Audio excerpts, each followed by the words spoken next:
The elements of architecture vary throughout the vehicle. You have obviously the powertrain, which is a major element of the architecture. You have the suspension system. You have even the HVAC system.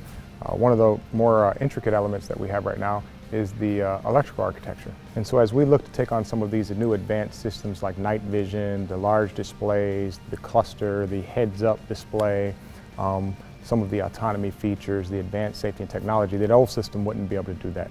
What we have going on in the new Grand Cherokee is the new Atlantis architecture. That Atlantis architecture is built up based on 3 PDCs.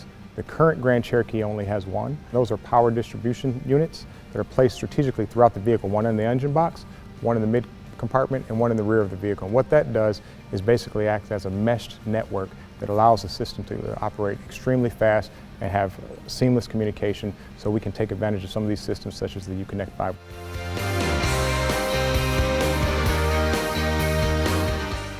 Our drowsy driver alert system basically spends the first period of time when the operator is driving the vehicle learning what you're doing.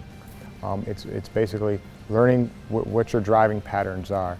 If it sees gross deviations from those patterns, it basically then goes to an alert mode.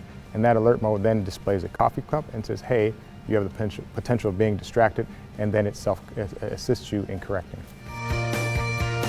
Night vision, of another very interesting system. That system really consists of an ECU, an electronic control unit, and a camera placed at the front of the vehicle. And that camera basically goes out and takes imagery and basically translates it into heat signatures. If the vehicle senses that obstacle or person or animal is in front of the car, it will identify them as red and put a red box around them. If that person is in proximity to become a potential threat to your path, it will basically put a yellow box around you. Passenger comfort. Well, first and foremost, we think about spaciousness. So we brought in the third row. And upon third row, we wanted to create the best third row experience. First thing is, how do you get in the car? Ingress and egress. The tip and slide seat affords us the opportunity to leave the child seat in. In addition, we allow the second row seat to be slidable, so it can move forward and aft and provide maximum space so a person can get into the car. And comfort isn't always a physical attribute, sometimes it's an emotional attribute. And so you just want to see what's going on. So we have our rear view camera, which will allow you to look in the back of the vehicle and monitor your children, monitor your other occupants, and stay engaged with the whole experience.